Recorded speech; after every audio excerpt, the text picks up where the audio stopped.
Hello. Thank every one of you for tuning in today for our conversations on conflict. In this episode, I am joined by Roscoe Johnson.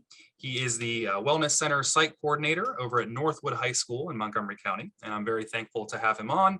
And today I'm going to talk with him a little bit about the types of conflict that students are experiencing during the pandemic and how things were, when everything went virtual. And now as we're starting to integrate kids coming back into the school in person, what types of conflict they're experiencing and what types of programs and things that the schools are able to provide those students to deal with that conflict. Roscoe, thanks for coming. If you want to introduce yourself and say a little bit about your title and what it is you do. Okay, sure. First of all, thanks for having me. I am, as you stated, I'm Roscoe Johnson, the site coordinator for the Northwood High School Wellness Center. The Wellness Center, in short, is it's an additional support that's available to students in the Northwood community. I guess you can say our three main service areas are mental health counseling. We can provide individual, group, and family therapy for interested students and families here at Northwood. We provide case management services, helping to link families to valuable resources right here in the community. And we do what we call our positive youth development, or PYD, programs and groups. So that's after school groups that we run. Most of our groups run after school. We have a few therapeutic groups that run during the day. We have a lot of different opportunities for students to get those student service learning hours. And that's the gist of it, right? It's a lot that goes on here, but that pretty much encapsulates the main points that we provide. Yeah. So that was a lot you were able to fit in a short description there. Mm-hmm. So where I want to start with this conversation is talking about the types of interventions and efforts that you and your center had to make during the initial pandemic when things all went virtual, and how you were able to interact with the students during that time. Sure. So yeah, I mean, like as everything else was for everybody, 2020 was extremely challenging. The last school year was extremely challenging with the COVID-19 school closures. It was, the first time in my career where I had to really take my whole program model and flip it, right? We the type of service we provide, we're hands-on, right? We do a lot of student engagement, a lot of family engagement. So, we love, that's probably, what gets us out of bed in the morning. We love interacting with our students and our families. Now, obviously, with the restrictions last year, we had to kind of flip our program model into a remote model, right? We were teleworking the same way the kids were learning from home, which made things very difficult, but we were able to adapt, we were able to adjust. We provided all of our services and programs online. We still made our counseling services available virtually.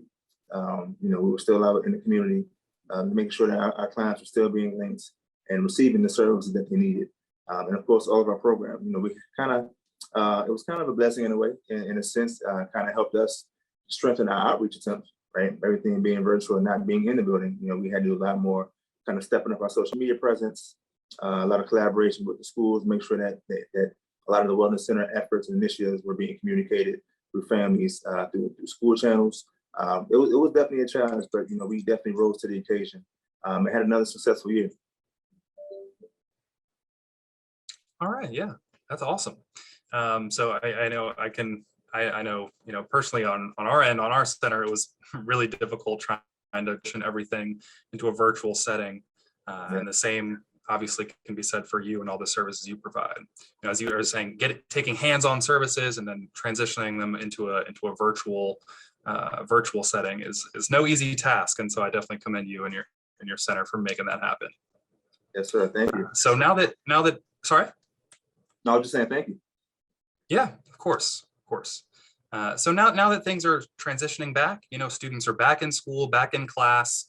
Being in high school is hard enough, right? There's a lot of new things that students and young people are having to deal with on a day-to-day basis.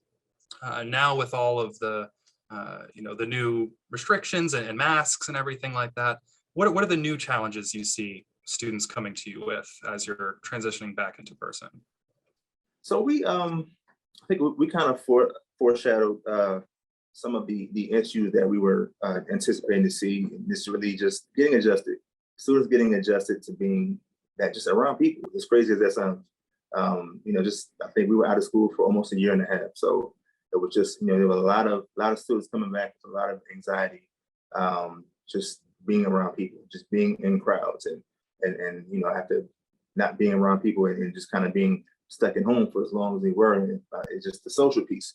A lot of students were just lacking that social piece, especially our underclassmen. I knew, ninth grade year is always a challenge. It can always be pretty intimidating. But just coming just still while we're still navigating a pandemic, and everything that comes with that. We're seeing a lot of students that are coming in with just high anxiety.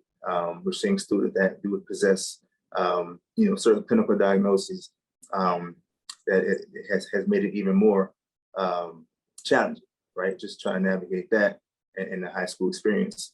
We're noticing a lot of conflict early in the school year. You have people just find that a lot of we're uncovering a lot of social media issues, right? A lot that was going on last year that kind of transferred into the building, right? So we're seeing a lot of peer-to-peer conflict. We've had quite a few fights so far this year. So just students are just having a lot of trouble getting adjusted back being in the building. A lot of students just felt they got comfortable. They got comfortable being at home. A lot of sleep schedules were interrupted. Now that they're back in the building, just getting acclimated and getting back used to the structure of the school day, the structure of the schedule, just the structure in general. So those are some of the issues that we've been facing a lot with this being 2 months into the school year. So yeah, staff has been very busy. My team has been busy. A lot of interventions. Just kind of doing our best and doing our part to get everyone. Because we're seeing it on our staff as well. Staff is kind of hitting that wall early because everyone's in the clock just kind of off. And people are dealing with COVID in their own ways. So we're just trying to do everything that we can to continue to be a support to the entire community, not just our students. Yeah, I can certainly appreciate that. So one of the things that I know that the Wellness Center at Northwood does provide is mediation services. So very similar to us and our center, we're all about mediation. And I know you mentioned that you're seeing, for the first year and a half, you're actually having peer-to-peer conflict, physical, sometimes unfortunately physical altercations, certainly verbal altercations that are now happening that you haven't had to deal with for the past year and a half. So how does your mediation program fit into the conflict you're seeing? So it really fits into, and I do have to send a big shout out to your team over at Conflict Resolution, and really just helping us and helping my staff be more familiar and comfortable with doing these mediations. But we the type of mediations we do fall right in line within the restorative justice model that MCPS is really pushing. And we have a new principal this year who has really, he's really a champion of that. So, everything that we do fits right in line with that. Just making sure a lot of what with our mediations is just really reminding these students that, we are a community, right? So whatever conflict that they may be dealing with, at the end of the day, if you can be friends, that's beautiful. But just remind them that's not the focus of the mediation. The mediation is just the mediation. We can all reach a place of just common respect. Right, because you can't escape each other. We have to cohabitate. We're all in the same building for 8 hours, right? So just teaching these how, just really enforcing a sense of community, especially now more than ever, seeing as how we were apart from the community for so long over the last 18 months or so. So that really falls in line. A lot of our mediations are deeply rooted, just in community and mutual respect. Mm-hmm. Absolutely, yeah. So I love that. I'm also a firm believer that restorative practices, especially in our schools, go hand in hand with strengthening our community. That's one of the things that the Conflict Resolution Center in Montgomery County. That's our motto. We want to strengthen the community piece by piece, right? So what other restorative practices do you have in place within the Wellness Center that you use as part of your tool belt when working to build that community? Well, we just kind of we have we're dealing with conflict. but we are called upon quite a bit by administration to deal with conflict and deal with mediations.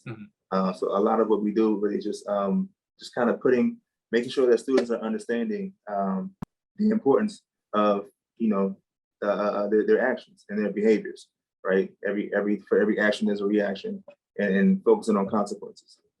At this age, students are very impulsive, right? They're very impulsive. They don't think about how this action or this thought or these words could lead to something else down the line.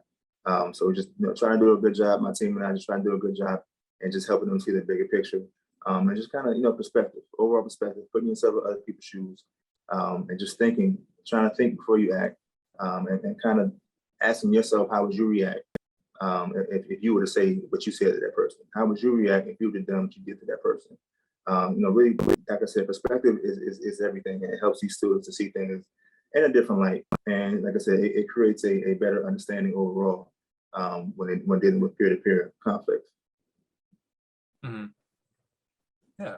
So when you're sharing these ideas with your students, right, and these different processes through the Wellness Center, and you're dealing with conflict, let me ask you, in your experience, how receptive do you see the students being to these ideas? Do you see a positive change in them after you're able to intervene and provide some of these services to them to help them address their conflict in a more positive way? I will say, not always. Obviously, not always. Yeah, being realistic, right? Yeah. Exactly. But we are in a relational business. What I can say, when I do a comparison, the students who we have a connection with, students who we build relationship with, tend to get it a little sooner than students who just brought to my attention for the first time. Obviously, because the rapport is already built. But no, unfortunately, it doesn't always click the first time. Sometimes it may take a series of conversations or interventions. But like I said, with follow-up, we try our best to follow up with students as well. Even if we just met a student for the first time for mediation this morning, we'll check in with them within a day or two just to see how things are going, just to kind of do a heat check in a sense. And if we need to have another conversation, we will. But it's, just something to make sure that we can reinforce those values that we're instilling if possible. Gotcha. Yeah. So in other words, it's almost like the more exposure that a student has to the ideas surrounding restorative justice and the restorative practices that go right alongside with mediation and group facilitation, the other tools that you're using. The more exposure they have, the more willing or the more likely they may be to change some of their thought patterns to think about conflict and deal with it in a better way. Is that fair to say? Sure. Yeah. All right. That's great.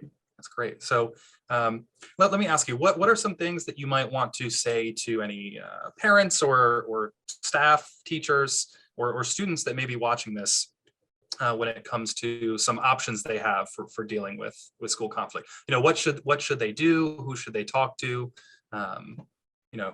What options do they have? Well, for students, I would say, I like to challenge students to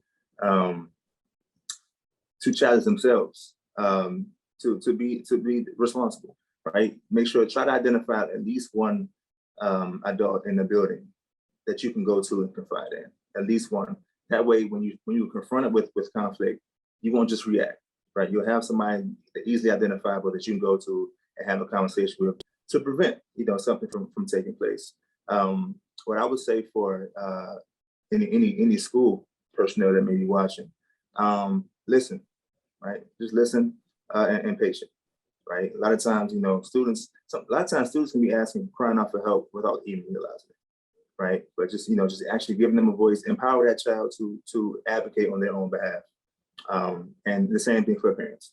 I think a lot of times, a lot of issues at school can be eradicated a lot sooner if parents are getting involved.